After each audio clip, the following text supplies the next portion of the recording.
I'm James Rosone. And I'm Miranda Watson. We're the husband and wife writing team that created the military thriller Monroe Doctrine series and the military sci-fi series The Rise of the Republic. We have some additional content we'd like to share with you guys today, and we hope you'll find it informative and entertaining. We're planning to create more videos similar to this in the future. As always, please like, share, and subscribe. Now let's get started. Chapter 13, United Nations. Geneva, Switzerland. You said this plan would not lead to a conflict, and if it did, it would be over in a matter of days. We're now entering the 7th week of this war.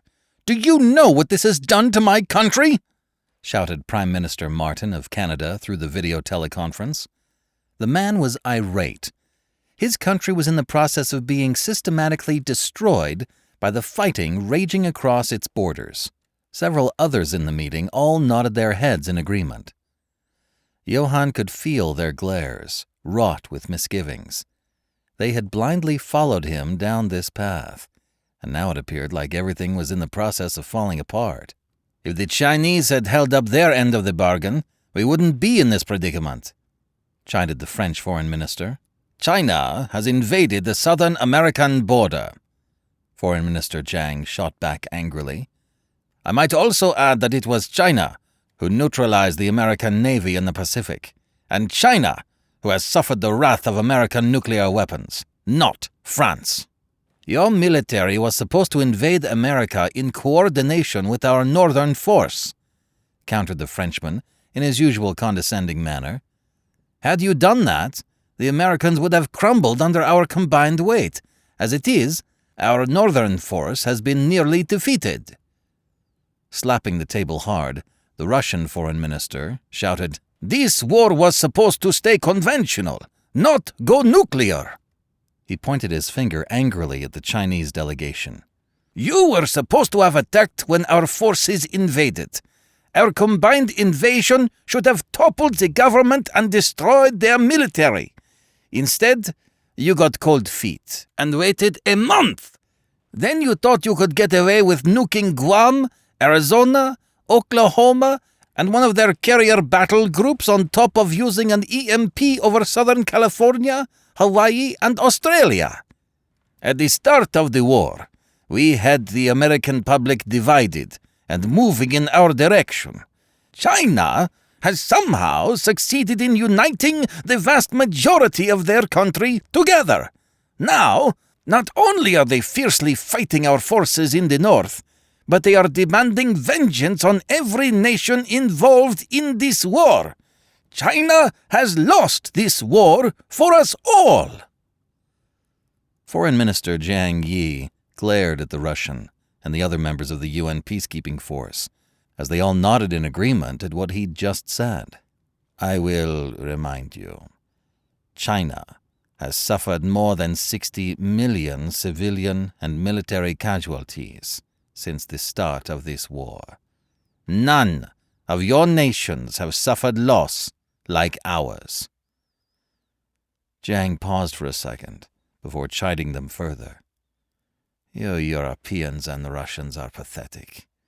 Your nations have ranked among the top economies in the world, and yet your combined military force has been crushed by less than half of the American military in less than 4 weeks of combat. He shook his head in disgust. No, it is you who are the weakest links in this grand coalition. You have lost the war all by yourselves. China will win this fight, and we will defeat America without you. We alone will bask in the spoils of this war, you pathetic weaklings. China shall laugh as the Americans rain bombs on your cities. China is done pandering to you. As soon as he finished his blistering speech, Jiang stood up and walked out of the room, followed closely by his aides. Come back to the table and let us talk things out, Johann called out. A few others joined him in attempting to convince the Chinese foreign minister to stay, but those efforts were fruitless. As Johann watched the door close behind the Chinese delegation, he was seething with anger inside. How do the Russians and the French manage to ruin everything they touch? He wondered. He turned to look at the remaining delegations of the UN peacekeeping force. He pulled his shoulders back to project as much confidence as humanly possible. "We need to reinforce our soldiers in Canada," he commanded. "The weather is warming up, which will open up more ways for us to send supplies into Canada." The German foreign minister, who was also known as a war hawk, chimed in.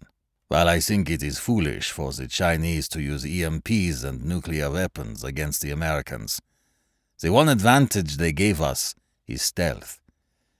The US lost a lot of its early warning radar systems and satellites during the attack. And while the Americans aren't completely blind, there are now significant holes in their satellite and radar coverage. We need to exploit those holes and push as many supplies and reinforcements through them as we can." The Russian foreign minister uncrossed his arms. "Well, now that we control the American air base at Daly in Greenland, we can use that base as a midway point," he offered. "I was told by General Mackenzie that they have largely repaired the runways at Bagotville, Gondor, and Goose Bay air bases. We can begin airlifting soldiers to Daly and then land them at one of those 3 airfields." The Canadian PM joined the conversation via teleconference. "If you can get them to Gander, we can use our fishing boats to ferry them across the Gulf of St. Lawrence." He paused for a moment, as if having second thoughts, then looked pointedly at Johann. "If we aren't able to secure some sort of victory against the Americans, or slow their advance down on our border within the next few weeks, I believe we will need to strongly consider seeking terms to end this war." Johann nodded. He realized the man was right. This war had started out with a lot of optimism, but victory had slipped away from them. He sighed. Seeing the others look at him expectantly, Johann lifted his chin.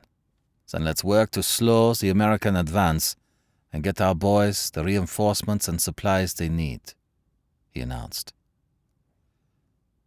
A couple of hours later, Johann sat in his office, rubbing his temples. He was getting another stress-induced headache. Knock, knock. Johann looked up and saw his old friend, Roberto Lamy, the Director General of the World Trade Organization. The two of them had been friends now for more than 3 decades. They had originally met when they were graduate students at the London School of Economics many years ago. They'd managed to stay close friends, as each of them rose through the corporate and political ranks. He happily waved his friend in. "Come in, Roberto. It's good to see you." "Likewise," Roberto responded as he walked into the spacious office. As he got a little closer, he gently said, "You look tired, my friend." Johann nodded. The exhaustion he felt seemed to be draining the very life out of his body. "This job is more stressful than I thought it would be," he admitted. Roberto laughed softly. "You're the first UN Secretary General to try and wage a war against the Americans. Did you think it would be easy?" Johann sighed. "No. I thought this war would have been over with by now. The American president was supposed to have left office with his tail tucked between his legs. How did things go so wrong?" he lamented. Roberto sat down on the couch next to the large window that overlooked Lake Geneva. "I heard there was a bit of a problem with the Chinese yesterday," he remarked. Johann joined his friend in staring at the view.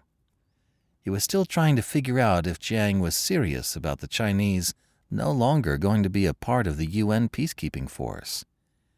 He hadn't explicitly said they were withdrawing, but he wasn't returning his calls right now either. "The Russians and the French pushed them a bit too far," Johann offered. "I think they may pull out of our peacekeeping force." Roberto's expression betrayed his concern. You need to call Peng then. He needs to talk with Jiang and Chen to make sure the Chinese continue to stick to the plan. Everything is riding on remaining a united front against the Americans. Johann shook his head in defeat. No. You call him, he insisted. He'll respond better to you than me right now. Roberto nodded. No further conversation was needed on that topic. Johann decided it would be good to speak with someone who had a broader perspective on global affairs. Economically, how is the world holding up right now? He asked. Now it was Roberto's turn to sigh. Not nearly as good as it should be. Losing access to the American market has been difficult for many nations. OPEC is under a lot of pressure from the Americans to not sell their oil and LNG to the member nations participating in this peacekeeping force. Fortunately, several OPEC members are also part of this force and have thus far kept the syndicate from giving in to the Americans. However, if the force starts to move decidedly in the Americans' favor, that may change. They will remain neutral until they see who's going to win. How bad will things get if the war drags on a couple more months? Roberto grimaced. It will be disastrous, Johann, he insisted. This war was never supposed to last 2 months. The global economy is on the brink right now. If it wasn't for heavy defense spending in Europe and Russia, and the Chinese propping things up, it might well have collapsed already. Can't be that bad, Johann countered. America isn't the be-all, end-all to the world economy. My friend, politics is your field. Economics and trade is mine. The world has effectively lost half of its trading partners overnight. A $20 trillion economy just disappeared. That can't be easily replaced. Look at your own home country, Germany. Daimler, BMW, and Volkswagen aren't exactly shipping cars to America. Even their foreign plants in America are being converted to produce military equipment for this war. And if they don't comply, they are being taken over by the government and handed over to Ford or General Motors to manage. If this conflict isn't resolved in the next month, 2 months tops, Johann, we'll be looking at a full worldwide economic collapse. Fort Meade, Maryland, National Security Agency. Got it! Announced one of the analysts excitedly. Excellent. Get it over to the crypto guys, Deputy Director Tony Wilds ordered. Once they're done with it, send it directly to me. I'll handle getting it translated and sent to the task force. Maybe we finally have our first major break, thought Tony. He walked back to his office, picked up his secured phone, and placed a call down to Camp Perry. The phone rang twice. Leah Riesling, said the voice on the other end. He smiled. Leah, it's Tony. I think we just caught the break we've been looking for. Oh, do tell, she replied, the excitement clear in her voice. Peng An just received a call from Roberto Lamy, the Director General of the WTO. The call lasted for roughly 2.5 minutes. Roberto then made another call to Johann Baer at the UN, which lasted 4 minutes. Peng returned Roberto's call later in the day, and they talked for another 5 minutes. Wow, that is a lead, remarked Leah.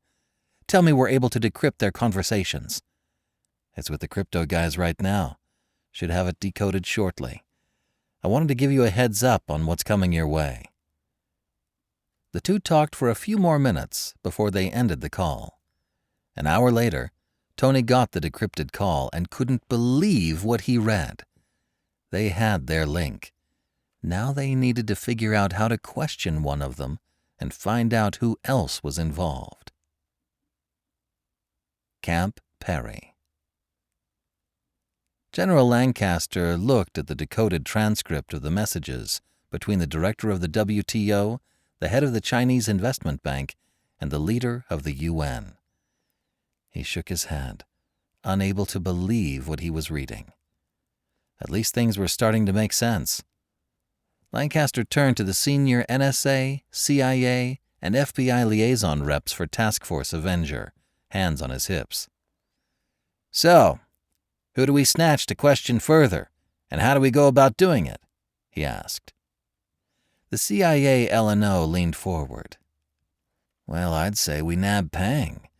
But even if we could grab him in Geneva, we'd never be able to get him out of the country. Plus, the Swiss are pretty damn good at tracking people down inside their borders.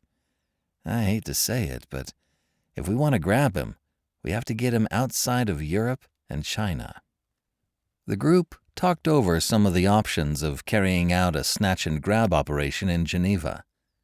It wasn't sounding very optimistic. Finally, Ashley said, "Why don't we grab Roberto? He'll be a much easier target than Pang, and we can probably get just as much information from him." There was a moment of silence as they all mulled that over. Leah countered, "We'll still have the problem of grabbing him in Geneva." Ashley shook her head. "No, Roberto's family lives in the Leblon neighborhood of Rio de Janeiro. We could engineer a family emergency that requires him to have to fly back home. When he arrives in country, we snatch him there." "What would require him to have to fly all the way back to Brazil?" asked Lancaster, left eyebrow raised skeptically.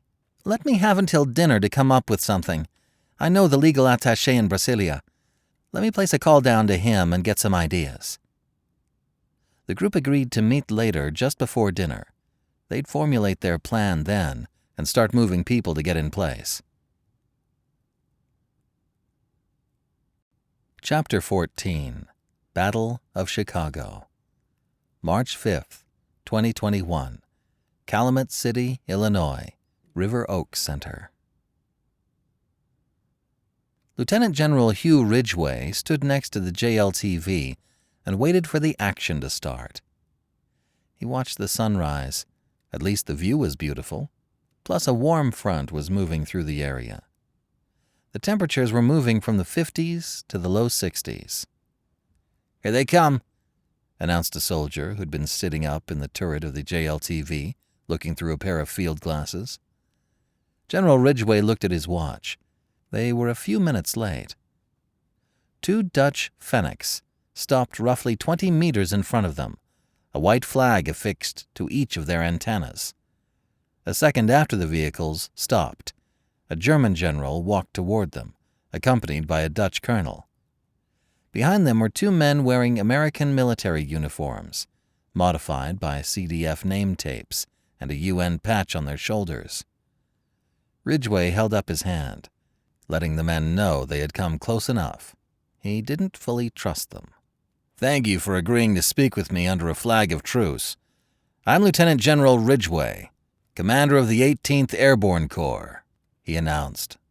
"I'm Major General Hans Vollmer, commander of Division Schnellekräfte. This is my Dutch counterpart," the German said as he nodded toward his compatriot. Apparently not wanting to be left out, the two civilians introduced themselves as the Illinois and Wisconsin Civil Defense Force commanders. Once the introductions had been made, the group stood there for a moment, sizing each other up. The German and Dutch soldiers looked over Ridgway's shoulder into the shopping center parking lot. They clearly caught a glimpse of the armored force being assembled. "General Vollmer, your division has fought hard and achieved many victories, but this war needs to end," Ridgway insisted. "You're now cut off from your supply lines and routes of retreat to Canada. When our forces left Michigan at the start of the war, we declared the major cities open cities to spare them destruction and keep the people living in them from being killed. Sadly, your force has not done the same during your retreat. Many thousands of civilians have been killed as a consequence. My corps is assembled and ready to finish you off. I am asking you to accept my offer of surrender and to save the lives of your men and the lives of tens of thousands of civilians. The German quickly replied, I have not been authorized to surrender. Furthermore, my orders by my government are to turn every town and city into a fortress, to slow your advance and bleed your core dry. You don't care that thousands of civilians are going to die in the process? Ridgway asked incredulously. The German sighed. I don't want to kill civilians any more than you do, but sadly, they are caught in the middle, and there is little I can do. I have my orders, and you have yours.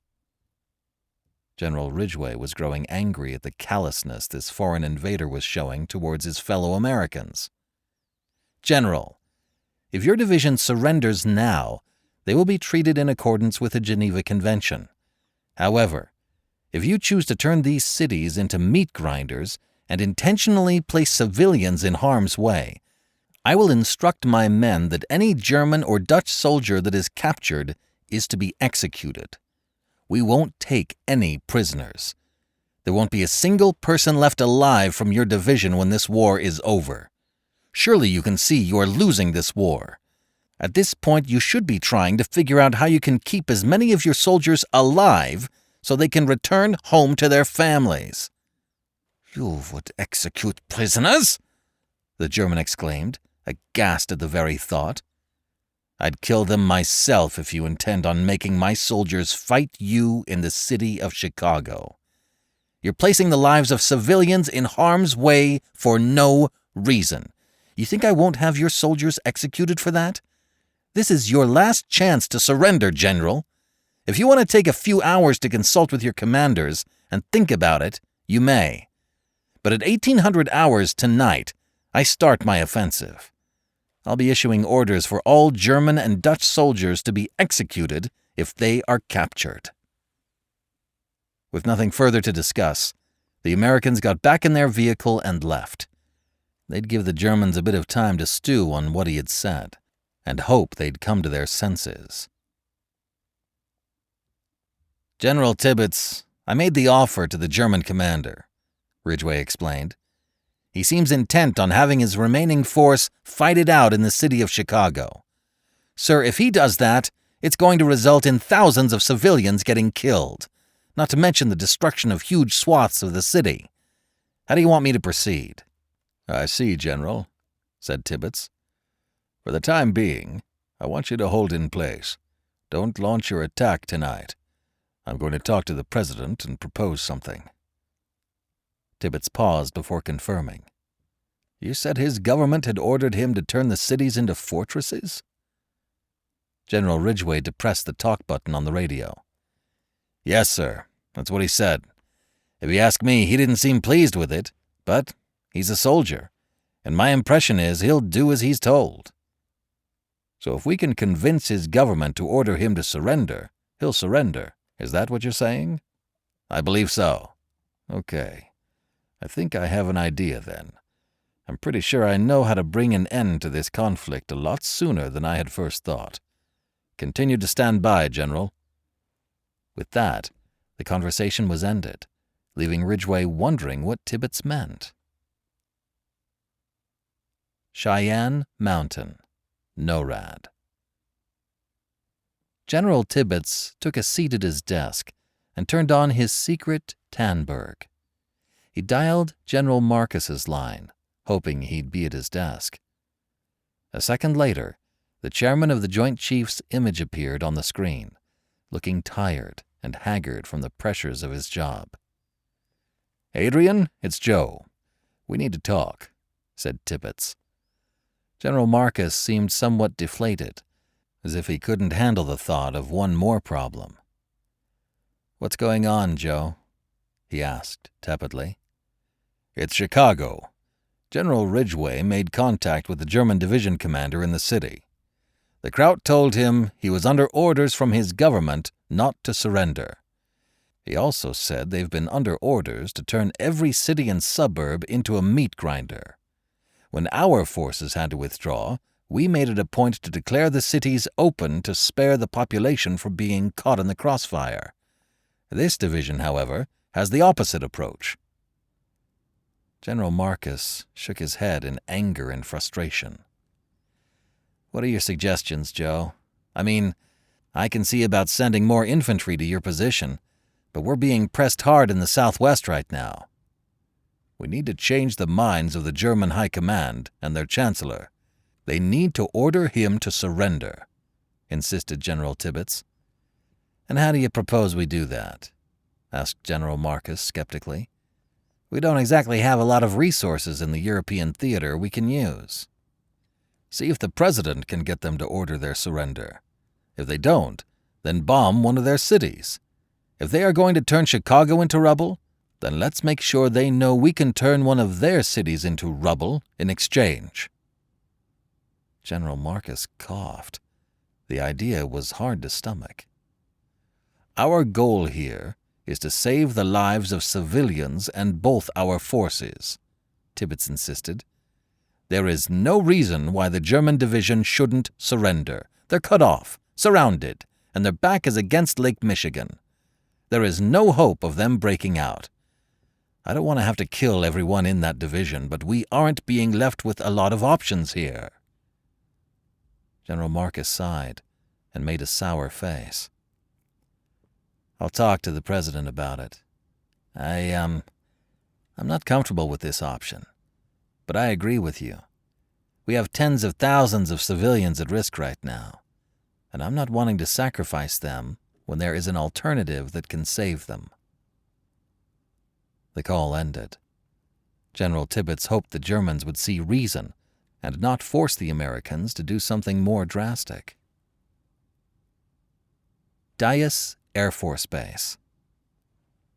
Standing inside the enclosed hangar, Colonel Webb of the 9th Bomb Squadron completed his final pre-flight checklist of America's newest global strike weapon, the highly secretive B-21 Raider. As far as the rest of the world was concerned, the B-21 was years away from production, let alone being combat-ready. Specially designed leaks and testing mishaps, budget problems, production delays, and other selective details had been dropped in certain circles to help spread the misinformation. It had worked, too. Webb had just signed off on the checklist when one of the bomb techs walked up to him. "Sir, all weapons have been loaded and are ready for your final inspection," announced the technical sergeant. He motioned for Webb to follow him over to the bomb bay doors, which were still open. As they approached, Colonel Webb saw 4 other airmen standing at ease while they waited for him to review their work. He nodded toward them as he began his inspection. He knew they had really worked hard getting the bomber ready on such short notice. Webb gently glided his hand over the nose of the 2,000-pound bomb.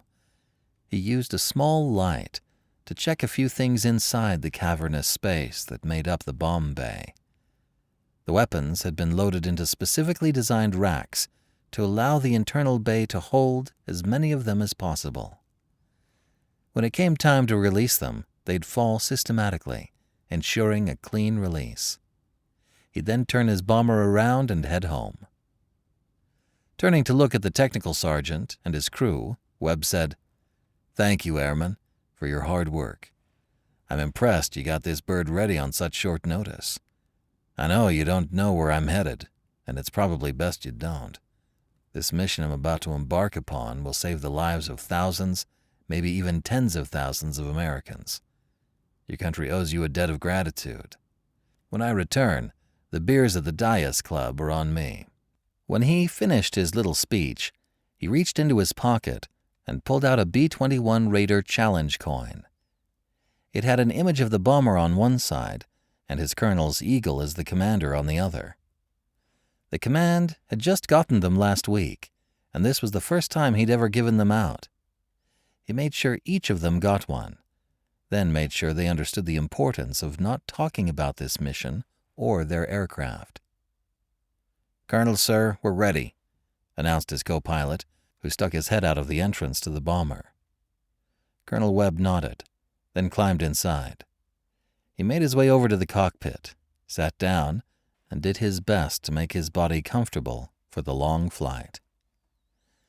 Now that the ordnance inspection had been completed, his co-pilot, Major Hawkey, closed the bomb bay doors.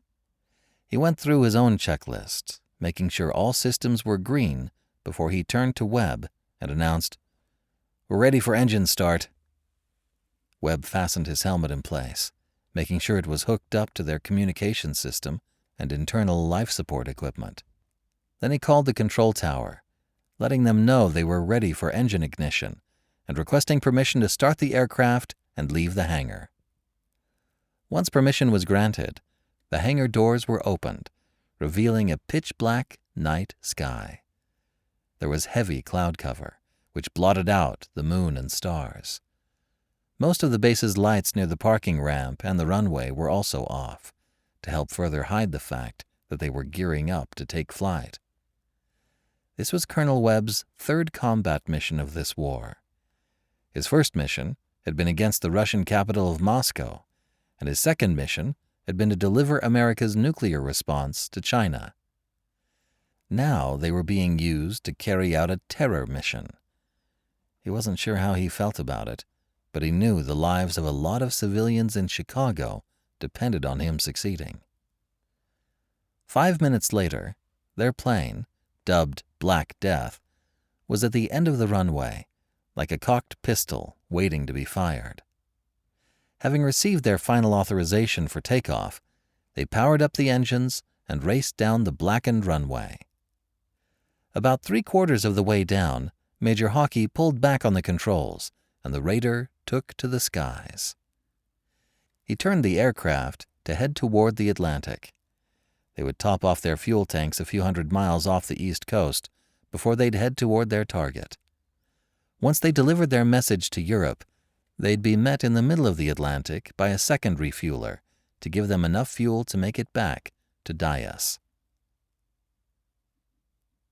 Washington, D.C., White House, Situation Room. President Sachs watched the path of the B-21 on his computer monitor as it left U.S. airspace and began its long journey across the ocean. Even at Mach 1.3, it would still take them many hours to reach their target. Those long hours would give him more time to contemplate the situation. The more he thought about the orders he'd issued, the sicker to his stomach he felt. When he'd spoken to the German Chancellor, he'd given him his warning and asked that calmer heads prevail. The Chancellor had insisted that his military advisors believed their division was still in good shape and could continue to fight on for many more weeks. He'd also insisted that they weren't going to end their involvement in the UN peacekeeping mission or yield to Sachs's demands. With no other obvious choice, President Sachs had ordered the Air Force to do its best to level the German city of Hamburg. That was 12 hours ago. Now, they had a bomber on its way to do just that, and Sachs felt like he was going to throw up. The chairman of the Joint Chiefs, along with several other advisors, had all agreed that while this was a deplorable act, it could save the lives of thousands, maybe even tens of thousands or more Americans in Chicago. If they were successful in getting the Germans to surrender their forces, it might even collapse the entire UN peacekeeping force in the north. Still, Sachs couldn't help but feel like he'd go down in history as a monster for ordering this strike. He looked down at the casualty projections in Hamburg and shook his head in anger and disgust that it had come down to this. He was already having nightmares, knowing that he had ordered the death of millions of Chinese citizens when they blew up the Three Gorges Dam. The images he saw on the news and YouTube haunted him. The knowledge that his order had caused all that death and misery was almost more than he could bear. However, when Sachs saw the images of the nuclear destruction in Arizona and Oklahoma, part of him just wanted to kill every person in China. He loathed these feelings of hate, regret, sorrow, and anger that put him on an emotional roller coaster. Sachs wanted nothing more than for this nightmare to end and get the new election going so he could hand these duties off to the next person. But he knew that couldn't happen until the country was once again united. "I won't be the last American president," he determined. "That distinction will go to someone else." As he returned his attention to the aerial image of the surrounding area of Hamburg, an idea popped into Sax's head. He turned to General Marcus. "General, I have a proposal," he announced. The chairman of the Joint Chiefs raised an eyebrow but said nothing as he waited for the president to share more information. "If we go through with this attack, we may achieve our goal, but we are going to get crucified in the press and with the international community. We're already being taken to task with our response to China. I think if we do this, we're going to damage our standing in the world beyond repair. They'll view us as a threat that must be stopped at all costs." The others in the room held their comments, but Sax could see many of them silently agreed with him by the looks on their faces. "Let's change their target and go after one specific piece of their infrastructure." Leaning forward, General Marcus asked, "What do you have in mind, Mr. President?" Sax pulled the map of Hamburg out that he had been looking at and pointed to a location on it. "This report says one of the buildings that'll be hit by the current mission is this power plant. That got me to thinking, what if we specifically went after the German power grid?" he asked. "You mean we intentionally take out their power plants?" Marcus queried. "Exactly. We can hit their 5 largest generating plants on this mission, and then tell the Chancellor, if he doesn't order the division in Chicago to surrender, we'll destroy another 5 power plants, and we'll continue to destroy 5 plants every day until the surrender," the president offered. He felt like this might be a decent compromise to destroying an entire city, and hoped the general would agree. General Marcus let a giant breath out through pursed lips. Then he looked at the other Air Force general in the room with him. "What are your thoughts, Frank? Can the Raider use their current payload to accomplish the change in mission, or do they need to come home to rearm?" "The ordnance they're carrying isn't ideal for this mission, but it'll certainly do the job. That said, we're not going to be able to hit 5 targets. Not with this current loadout configuration." "Why not?" countered the president. General Frank Ayers explained. "The Raider is dropping these bombs from some pretty high altitudes, and these are essentially unguided dumb bombs. There's no way for us to make sure each of them hits the right target. Our goal with this mission wasn't precision, it was to cause fear and destruction. Right now, the payload consists of 6 sticks of 5 2,000-pound bombs. If you'll give us an hour, Mr. President, we can figure out which power plant we could effectively take offline with the least number of civilian casualties, given the Raider's current payload." The president silently nodded, and the group went to work, making the requested change to the mission package. Meanwhile, the B-21 continued on its original mission to Germany. 90 minutes later, the group reconvened. Several Air Force members walked to the front of the room and presented the president with an alternative target to bomb. "Sir, we've looked at multiple power plants," General Ayers began. "We've decided that the best one to attack, given the plane's current payload and your direction to minimize casualties, is the Niederaussem power station located in Bergheim. It's Germany's second largest coal plant, situated near the Dutch and Belgian border in northern Germany. It produces 3,864 megawatts of power on a daily basis. The second plant we've suggested to attack is the Neurath power station, located in Grevenbroich. It isn't far from the first target, so it wouldn't be out of the way for the Raider to hit it. This station produces 4,300 megawatts. Taking the 2 of them out would remove 7,864 megawatts of power production in northern Germany." Sax nodded his approval. "Mr. President, if you'd like to continue this strategy of taking out coal plants, we will refit the Raider with JDAMs, so that we can be a lot more precise on follow-on missions. Chances are we'll be able to hit between 10 and 15 power plants on a single B-21 mission with the right ordnance.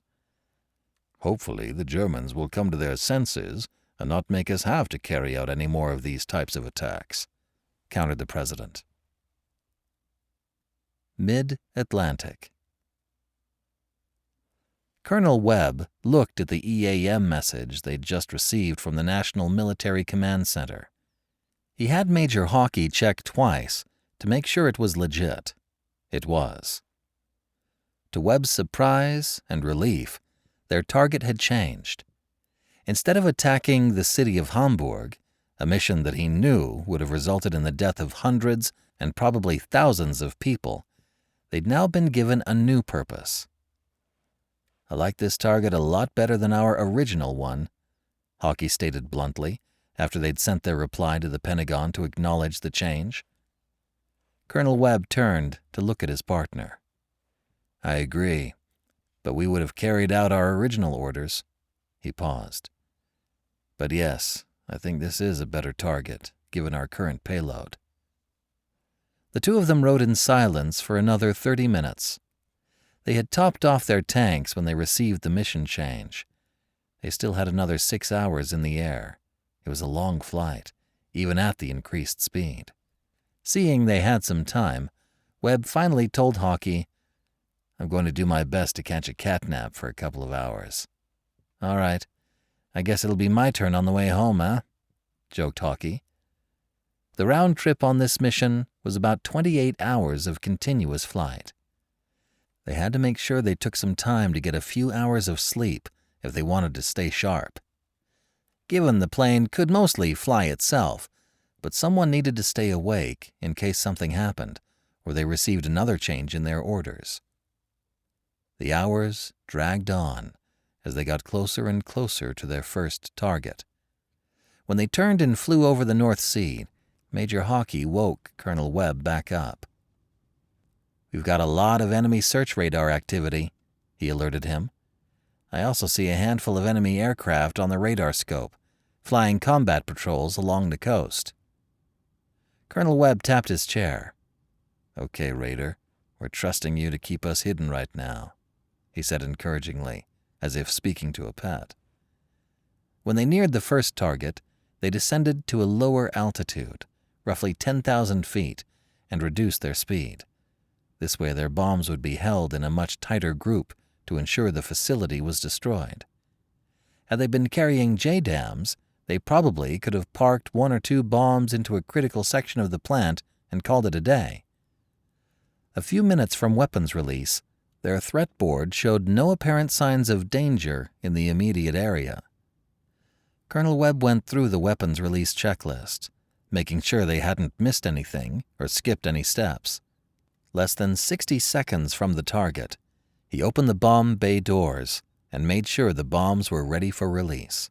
When the targeting computer said they were over the target, they released their 3 sticks of 5 bombs each. In less than 20 seconds, 30,000 pounds of high explosives had been dropped on Germany's largest coal power plant. After closing the bomb bay doors, Major Hawkey applied more power to the engines and pulled up so they climbed in altitude. Now they'd head to their second target and repeat the process. If things went according to plan, they'd be able to get out of the area before the Germans or anyone else could scramble any fighters to try and hunt them down. Webb looked at his watch. It was just after 2300 hours. They had 5 more minutes of flying until they came to their next objective. "Target destroyed," Hawkey announced. All the lights below them suddenly blinked out. Webb snorted. "Let's hope." A moment went by before Hawkey stated, 60 seconds from the next target, opening bomb bay doors." "Acknowledged," Webb responded. Then he prepared the last set of bombs. He had just finished releasing control of the bombs when the computer said they were over the target. The automated bombing system began releasing its payload. Webb observed that the bomber suddenly felt a lot lighter, and its handling had improved significantly. Just as they got the bomb doors closed, The warning alarms blared. Half a dozen radars suddenly turned on, searching the air for them. 2 pairs of Eurofighters also entered the area with their search radars on. They were being hunted. Despite the danger, Major Hawkey remained cool as a cucumber. He applied more power to the engines and moved them into a cloud bank to help hide them. Looking at their airspeed, Webb saw they had just crept above Mach 1 and were now approaching Mach 1.3. Their max speed in this beast was Mach 2.1. As they continued to speed up, Colonel Webb started thinking about all the fuel they would begin to go through. The plane was incredibly fuel efficient when it flew at its cruising speed of Mach 0.9. However, it became a pig when they flew above Mach 1.5. If they kept their current pace for more than 30 minutes, they were going to need to tank up a lot sooner than they'd anticipated. For 5 tense minutes, they cruised through the dense cloud cover at Mach 1.3. Major Hawkey finally announced, "I think we lost them. I'm not showing any fighters within a 100-mile radius of us. It appears we slipped past them." "I agree. Good job, Major. You stayed calm and didn't panic when they lit the place up. You're going to make a good aircraft commander when I finally retire." "Retire? Hell, I thought you had your eyes on a star," retorted his partner good-naturedly. Webb laughed, more to release the tension than at the question. "Oh, I don't know. I'd like the bump in retirement pay, sure. Northrop knows I'm getting close to retirement. They made me a hell of an offer to go work for them." Hawkey turned to look at his partner. "Really? What would you be doing?" Webb shrugged his shoulders. "I think they want me to stay on the radar program, either as a pilot or something in the engineering or sales side of things." "Sales? Congress said they are going to buy more than 100 of these things. They're finally going to phase out those dinosaurs we have." Webb snickered. "I think you heard me wrong, my friend. They plan on keeping those bad boys around a bit longer. They're going to phase out the B-1s and the B-2s in favor of the B-21 and keep those flying death traps going a couple more decades." "Wow. I thought that was still just speculation," Hawkey countered. "Well, if you want my 2 cents, sir, I think you should stay in. Get that star and take over as our group commander and head the first fully equipped B-21 bombardment group." Webb laughed at the prospect. "Yeah, well, we'll have to wait and see what the boss says. I've made her follow me around for 30 years. If she wants to stick around a few more for me to get pinned, then I will. If she wants me to take the Northrop contract, well, then that's what I'll do." The rest of the flight over the Atlantic went relatively smoothly. They linked up with their tanker a few hours later and continued back to Texas. Word had it they might be relocating in another week if the Army couldn't stop the Chinese. Hamburg, Germany. The air was cool and crisp, the sky was gray, and the clouds continued to roll in. There was a buzz in the city, but not the kind of jovial energy one would come to expect. The mood in Hamburg had changed dramatically over the last few months. This sudden war between the UN and America had caught many of the residents of the city by surprise. Practically without warning, Germany had somehow found itself at war with America for the 3rd time in less than 100 years. Not a good position to be in, considering how the last 2 wars against the Yanks had gone. "Hier ist seine Kaffee," the waitress announced as she delivered the hot cup of joe to Captain Flecker. The British 22 SAS officer smiled at the young woman. "Danke," he replied. Flecker slipped her a €5 note and motioned with his hand for her to keep the change. She smiled warmly at him as she walked off to help another customer. Captain Flecker sipped on his coffee and took a bite out of the still warm cheese-covered pretzel. While he ate, his eyes shifted to the sprawling harbor of Hamburg across the shipping channel. Black, oily smoke still rose into the air from more than a dozen different locations. Firemen were still trying to battle some of the blazes, while other workers took to the task of cleaning up the mess the Yanks had left behind. American stealth bombers had paid the city a visit 2 days ago. They had wrecked many of the large industrial cranes used to load and unload the massive ships that would tie up. Reaching his hand up ever so slightly to adjust his glasses, Flecker depressed the tiny button on the frames that would allow him to record what he was seeing. He slowly looked at the different shipping terminals, making sure he paused at each one long enough to capture a few seconds of video. The recording would be chopped down into still images later on and examined before being passed on to the Americans. A couple of minutes later, another man walked up to his table and pulled out a chair as he took a seat. "They really tore that place up, didn't they?" Flecker snickered at the overly obvious statement from his sergeant. "The Yanks have a way of doing that, don't they?" he countered. "I think we have everything. Are you ready to go?" asked the sergeant, who was holding up his copy of Der Spiegel as if he were there to read the paper. "Yes, let's head back to the safe house," Flecker responded as he finished off his coffee. The two of them got up and headed down the road, making sure to stop periodically and check to make sure they weren't being followed. Before they stopped into a pub for a quick drink, the two of them eyed the door in the window, looking for any telltale signs that they might be under surveillance. Not spotting any, the two of them went in and drank their beers in private while they observed the people around them. Captain Flecker and his sergeant both spoke German fluently, which was why they had been selected for this mission. Their job was to conduct battle damage assessment of the American bombing missions and to observe German troop movements to the ports. If they spotted a cluster of vehicles or military equipment arriving at the port, they'd send a message back to Hereford, where it'd be passed on to the U.S. intel community. Usually, sometime the next day, a stealth bomber or cruise missile would pay the port a visit. It wasn't a direct action mission, as they would have liked, but it was the kind of cloak and dagger stuff they were still good at. The sergeant lifted his beer to his lips. Speaking softly, so as not to be heard, he asked, "How much longer do you think it'll be until we join the Yanks in their little war?" Flecker put his mug down and thought about his answer for a moment. There was a lot of talk within the Ministry of Defense about this subject.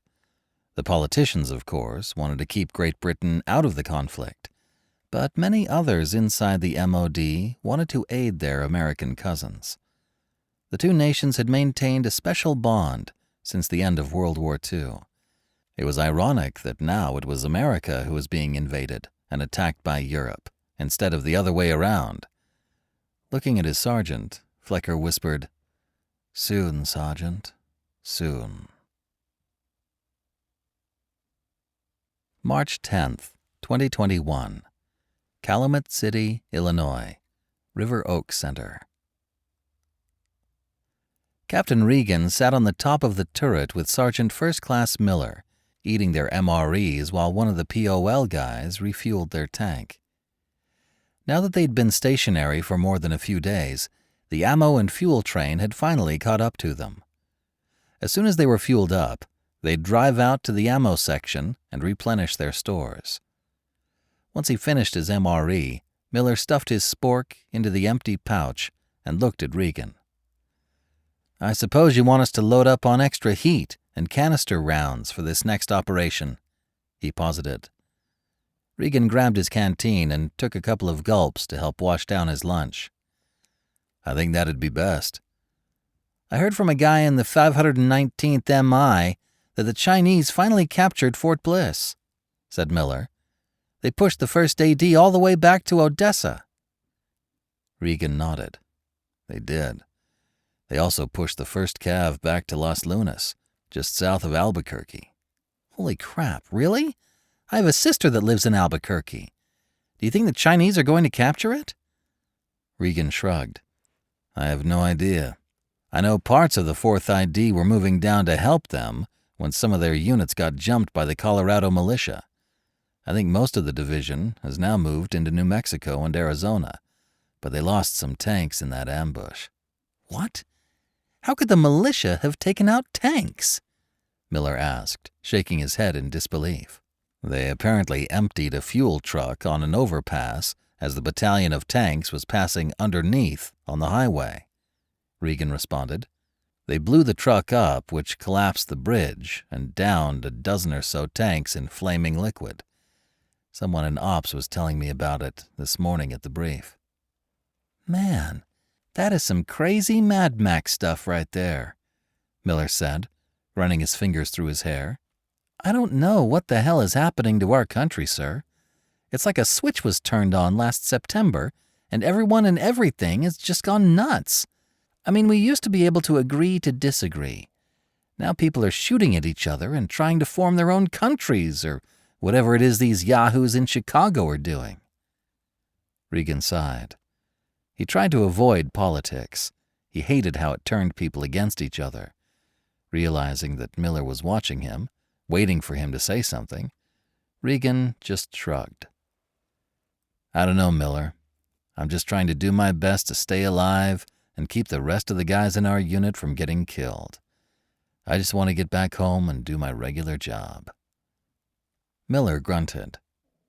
You know, sometimes I forget we're National Guard and not regular Army. I suppose that's because I've only been out of the regular Army for a year, so I'm not fully adjusted to civilian life yet. I had just accepted a job as a public defender in Meridian a month before this craziness started. I hadn't even unpacked my stuff into my new apartment when the call came, Regan said glumly. When he'd graduated law school, Regan had opted to become a public defender rather than going into private practice or working in the district attorney's office. Mississippi had a program in place where if someone worked in the public defender's office for 5 years, the state would forgive their student loan debt. When Regan had joined the National Guard, they'd agreed to pay off $30,000 of his student loans, but that still left him with a balance of $50,000. Despite the fact that the pay as a public defender in Mississippi stunk, it was worth it to him to have all that debt paid off in just 5 years. Then he'd be able to start whatever law practice he wanted at 30 years old, completely debt-free. Miller shot Regan a quizzical look. Public defender? That's an interesting choice. As for me, my uncle had gotten me a job at the Nissan plant in Blue Springs. The pay was pretty good, but the employee discount on the cars was the best. I was lucky, though. My uncle says the company has to hold my job for me if I'm called up, so I know my job is still waiting for me when I get back from all this crap. Just then the first sergeant walked toward them. Captain Regan, he called. There's an officer call over at the battalion CP. I was told to come tell you. Regan nodded. Thanks, Top. Why don't you come with me? This way we can put out whatever needs to be put out when they're done. The two of them walked off to see what the news was. They'd been sitting on their hands outside the city of Chicago now for 5 days. Neither side was really shooting at each other, as an uneasy truce continued to hold. Word had it, some sort of terms for surrender were being discussed. When the headquarters group knew they were going to be in a static position for more than a day, they tended to line a couple of APCs up together to form a working headquarters section. One track would be responsible for managing the battalion's supply and logistics.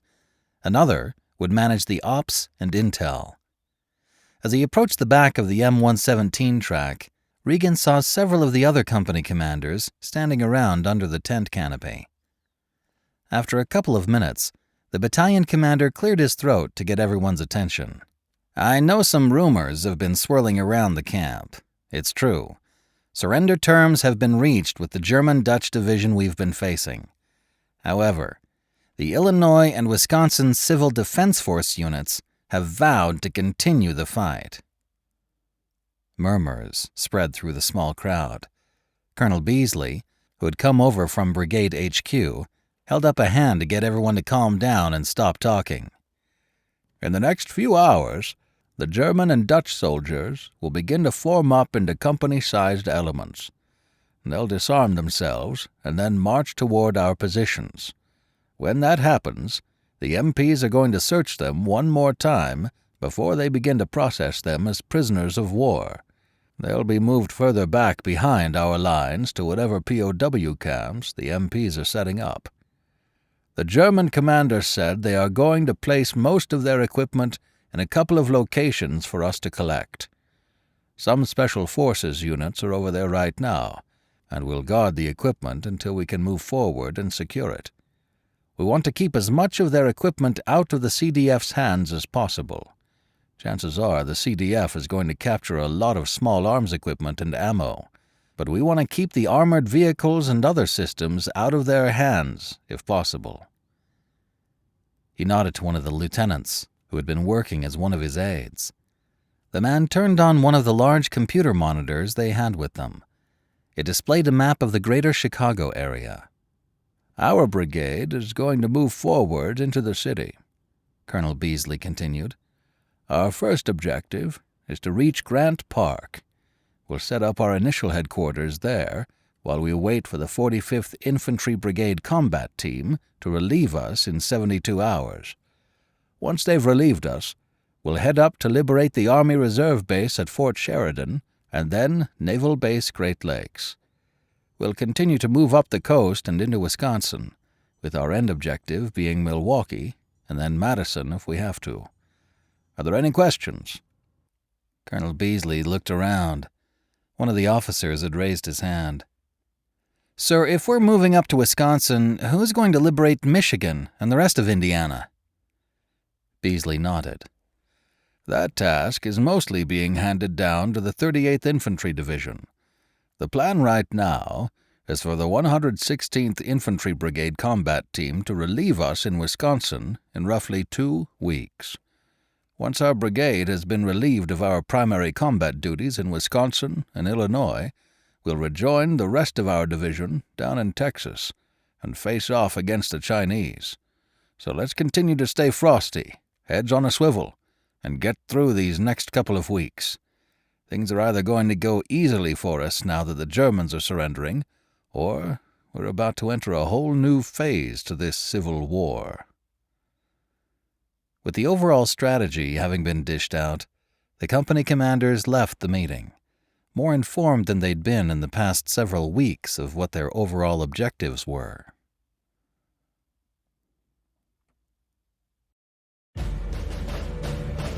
Thank you for watching our video. If you enjoyed it, don't forget to like, subscribe, and hit the notification bell so you'll never miss another video. In the meantime, we have plenty of reading material to keep you busy. You can find it all on our website, frontlinepublishinginc.com.